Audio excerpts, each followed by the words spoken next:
vais laisser la parole à Vox Teneo, François Dupont, qui est vraiment, il n'y a pas de digitalisation sans technique. C'est un partenaire essentiel avec le Club Deal qui est là aujourd'hui. Ce sont vraiment les deux partenaires qui m'ont fait confiance dès le départ dans cette magnifique aventure. Et donc, François va vous expliquer les tenants aboutissants d'un projet de digitalisation depuis la conception le soir derrière un écran jusqu'à une échelle industrialisable. François, c'est à toi. Je vais essayer sans micro. Oui, oui. Donc en tant que petit dernier, je ne vais pas être trop long. Je voulais juste, effectivement, en tant qu'entreprise IT, donc je suis moins connu que mes illustres prédécesseurs, donc je voulais juste faire un point. Je suis responsable d'une entité de développement, donc nous nous occupons de la tuyauterie, de tout ce qui sont les fondations de ces projets de digitalisation. Et donc je ne vais pas vous assommer avec un jargon technique impossible à comprendre. Je vais plutôt parcourir brièvement les paramètres qui permettent de juger de la réussite ou pas d'un projet de digitalisation. Le point déterminant d'un projet de digitalisation, c'est évidemment la conception. Donc dans ce cadre, dans Lowbox, l'idée est de modéliser, d'informatiser le processus de réflexion d'un avocat. Quand vous rencontrez votre avocat qui va rédiger un contrat, il va vous poser certaines questions qui vont l'amener à choisir certaines clauses, à choisir certaines tournures de phrases et à vous conseiller sur certains éléments du contrat. L'idée, c'est de rassembler cette information sous forme d'une digitalisation. Donc, on ne peut pas encore parler d'intelligence artificielle, mais en tout cas, on doit prévoir tous les cas qui sont possibles dans cette réflexion.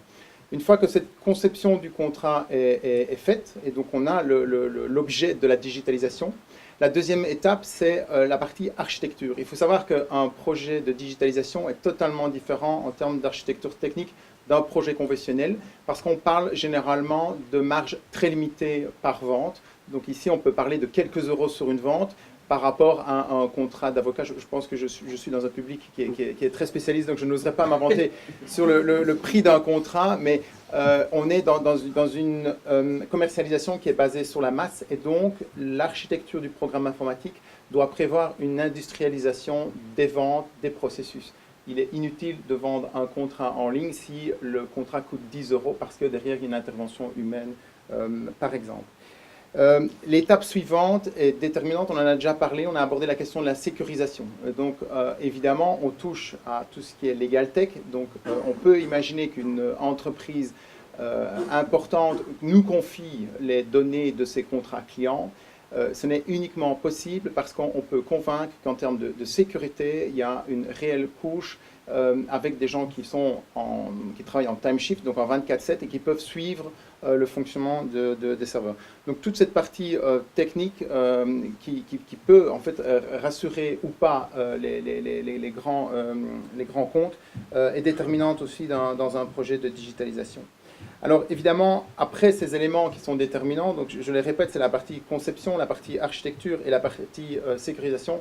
Il y a évidemment un travail de fou derrière la digitalisation, parce qu'une fois qu'on a le concept, une fois qu'on a l'idée, il y a souvent un nombre de jours de développement qui est très important pour passer de l'histoire qu'on raconte à cette partie site web en ligne. Dans ce cas-ci, dans le cas de Lowbox, il faut savoir qu'on est à plus de 2000 jours de développement sur 2 ans. Donc je parle bien des 2000 jours de développement, je ne parle pas des jours qui ont été nécessaires pour la modélisation des contrats. Voilà, ça c'était les paramètres qui sont déterminants pour la réussite d'un projet de digitalisation. Alors je peux parler un petit peu des termes de collaboration, parce qu'évidemment derrière la digitalisation, il y a toujours une partie technique qui est très importante, et ce n'est pas toujours évident pour la start-up d'internaliser ses compétences, je dirais, dès le départ, pour des raisons financières. Alors, il faut savoir que pour une société comme la nôtre, on est 110, on est là depuis 17 ans. 110 ans. On est 17 depuis. Et donc, la question, c'est qu'on a une certaine organisation, on travaille pour les grands comptes, beaucoup pour le secteur public. Et donc, travailler pour une start-up, c'est l'enfer. Pour 2 raisons. Elle n'a ni le temps et elle n'a ni l'argent. Et en plus, c'est hyper risqué, donc on ne peut même pas compter sur le récurrent futur. Et donc la meilleure solution de travailler avec une start-up, ce n'est pas sous forme du client-fournisseur habituel, parce qu'alors on est parti pour un échec certain, parce qu'on va se retrouver dans 2 philosophies différentes. Si on travaille dans une enveloppe forfaitaire, la start-up va vouloir un maximum pour le peu d'argent qu'elle a mis sur la table, et le fournisseur va vouloir terminer le projet le plus vite possible pour passer à autre chose. Et donc la meilleure solution, et c'est celle que nous, personnellement, Voxtenio, nous appliquons, on supporte 6 startups, c'est de travailler sous forme, évidemment, de participation dans la société. Et ça veut dire qu'on apporte un savoir technique, et au fur et à mesure de la livraison du service technique, on peut recevoir certaines participations. De notre point de vue, ça nous permet de transformer un client en un partenaire long terme. Et donc, on est vraiment dans un système de collaboration où l'objectif commun devient la réussite du projet. Donc, mon objectif n'est pas de faire un maximum de jours pour un maximum d'argent. Le but, c'est que le projet soit une réussite et qu'on devienne des partenaires. Évidemment, je ne peux pas oublier que pour des équipes chez Voxtenio, travailler pour une start-up dans le legal tech, etc., représente une source de motivation extraordinaire. On est spécialisé dans le secteur automobile et c'est clair que de temps en temps, changer de secteur est un paramètre de motivation très important. Alors, je dirais que quand on lance une digitalisation et quand nous décidons de participer au développement d'une start-up, je pense qu'il y a 3 critères qui sont déterminants dans le choix de la start-up. Le premier, c'est d'être accompagné par des experts qui ont une maîtrise parfaite du business. Dans ce cas-ci, Frédéric avait déjà un projet antérieur à celui qu'on a développé ensemble. Et donc, il y avait déjà une certaine philosophie de digitalisation. Donc, c'est essentiel de s'entourer des experts dans le secteur. Le deuxième point, à mon sens, c'est évidemment le marché de niche. Je dirais aujourd'hui, lancer un Airbnb bis est relativement compliqué et il faut vraiment être sûr de soi et avoir certains moyens derrière soi pour se lancer. Tandis que quand on est dans un marché de niche, alors évidemment, il y a tout le problème du time to market parce que quand vous démarrez votre projet de digitalisation qui va peut-être durer 3 ans, forcément, il y a peut-être quelqu'un qui est exactement en train de faire la même chose que vous sur la même durée et la question du lancement du projet est déterminante. Et alors le dernier point, évidemment, pour nous, la réussite de la digitalisation, c'est qu'en termes d'innovation technique, les éléments soient prêts. C'est-à-dire que la société qui veut se lancer dans un programme qui permet de rendre les voitures autonomes aujourd'hui est compliqué parce qu'il va y falloir un certain temps de développement. Dans le cas de Lowbox, on savait qu'on avait les outils qui étaient à disposition et qu'on allait pouvoir transformer ça dans un projet qui peut réussir relativement vite. Alors, je vais terminer rapidement. Je voulais juste encore aborder la digitalisation. Dans son sens global, signifie énormément de choses dont on a abordé la majorité des aspects. Selon moi, la digitalisation n'est pas forcément le remplacement de métiers. Et je crois que le Lowbox est l'exemple extraordinaire qui montre qu'on n'est pas là pour remplacer le métier de l'avocat, on est là pour l'accompagner. Alors évidemment, il peut y avoir des réactions en se disant « Tiens, je continue à faire mieux mon boulot sans Lowbox ». La question est très simple. Dans chaque métier, il y a une chaîne de valeur avec différentes étapes. Dans le métier de l'avocat, on peut évidemment parler du conseil au début de la chaîne. On peut parler de la défense à la fin de la chaîne. Ces 2 étapes-là sont déterminantes.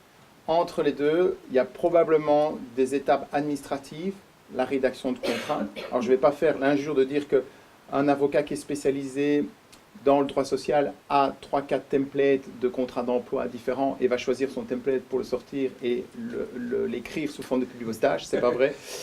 Mais les avocats qui basent leur rémunération sur la rédaction du contrat seul vont probablement prendre plus de risques à l'avenir que l'avocat qui se concentre sur le conseil et sur la défense.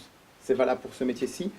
Mais je pense que pour une digitalisation, et on l'a parlé du comptable, la question de la chaîne de valeur dans chaque métier est importante. On a rencontré dans le secteur immobilier ou plein d'autres secteurs des gens qui dictent encore et qui envoient ça aux Philippines, qui retranscrivent et puis qui reviennent. Là, forcément, quand on parle de suppression d'emplois, la Belgique ne devrait pas trop souffrir si on arrive à digitaliser cette étape d'envoi et de dactylographie aux Philippines. Donc, au-delà de ça, la question de Lowbox, ce n'est pas seulement d'être un outil d'aide, c'est un outil aussi qui va permettre d'améliorer le métier de l'avocat. Je vais prendre juste 2 exemples très simples. On a tous plein de contrats dans nos tiroirs qui ont été signés un jour avec des dates anniversaires, avec des indexations éventuelles. Le premier point, c'est de savoir quand un contrat peut être interrompu. Et on a tous sorti au mauvais moment le contrat en se disant la date anniversaire vient d'être dépassée d'1 mois et donc je dois attendre 11 mois pour l'annuler ou le modifier. Et donc, il est important d'avoir cette notification qui vous dit, attention, c'est maintenant que vous pouvez effectivement interrompre ce contrat. Le deuxième point, c'est évidemment les mises à jour. Quand il y a une mise à jour dans un contrat au niveau législatif, la question dans une entreprise de dire, tiens, est-ce qu'il faut qu'on revoie tous les contrats de ce type-là est importante. Dans le cas de Lowbox, on a évidemment des avocats qui suivent les mises à jour et en quelques clics, ils peuvent mettre à jour les conditions et les contrats peuvent être régénérés facilement. Voilà, je passerai rapidement sur ce qu'on appelle le contract management, qui est évidemment la signature électronique, mais on peut imaginer qu'un contrat est aussi négocié en ligne. Donc ça ne veut pas dire qu'on négocie réellement l'un derrière l'autre, chacun derrière son ordinateur. Simplement, c'est qu'on conserve l'historique de la négociation. Parce qu'il peut y avoir des questions postérieures, 5 ans, 3 ans, 4 ans après, où on se repose la question du contexte du contrat. Et là, on peut retrouver les éléments de discussion avec les questions et les réponses dans le contrat. Et toute cette partie contract management qui automatise les notifications de date anniversaire, qui valide les signatures, qui permet de simplement retrouver le contrat, sont des éléments qui ne vont pas supprimer d'emploi, mais qui vont faciliter le travail juridique. Et alors évidemment, vous savez que Lowbox propose l'automatisation de la rédaction du contrat, mais il y a cette petite couche d'appel à l'avocat qui permet toujours de conserver ce lien avec l'avocat. Alors évidemment, ici, ce qu'on propose, c'est une conversation Skype, ce genre de choses, mais c'est légal d'ailleurs en Belgique. Lowbox ne peut pas être une plateforme qui fait de la publicité pour les avocats, et donc la relation entre l'avocat et le client est toujours là, et l'avocat peut à tout moment dire, écoutez, votre cas ne peut pas rentrer dans les 95% couverts par Lowbox, et donc on propose une alternative. Voilà, je termine avec 4 points, c'est vous parler des difficultés d'une digitalisation. 4, mais c'est 4, je les cite. Vous auriez un bon avocat. Je ne suis pas payé à l'heure, malheureusement. Il a répondu. Ça a bien commencé, ça termine mal. Le premier point, le premier danger de la digitalisation, c'est le temps. Et donc ça, c'est un enfer dans la relation entre une société comme la nôtre et la start-up. Le deuxième élément, c'est la planification. On ne sait absolument pas comment ça va se passer. Est-ce que ça va être une réussite, pas une réussite? On a une équipe de 6 personnes qui travaillent sur 2000 jours. On l'arrête, il faut la redémarrer. On signe 3 contrats en une semaine. Et donc cette espèce de planification est impossible, temps, planification. Le deuxième point, c'est qu'il faut toujours faire tout en même temps. Il faut pouvoir délivrer les clients en se disant, tiens, on a vendu, on fait ça, mais il faut continuer à innover parce qu'il y a le concurrent qui a sorti sa plateforme en même temps. Et donc toujours avec la même personne et malheureusement toujours avec le peu de moyens qu'on a. Et alors je finirai par dire que une des difficultés, c'est l'investissement émotionnel dans le projet aussi.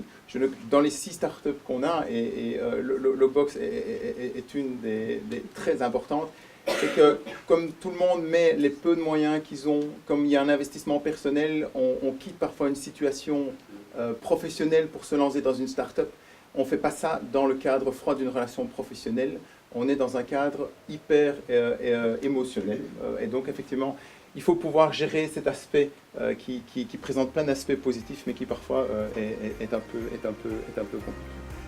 Voilà, j'ai terminé, merci beaucoup.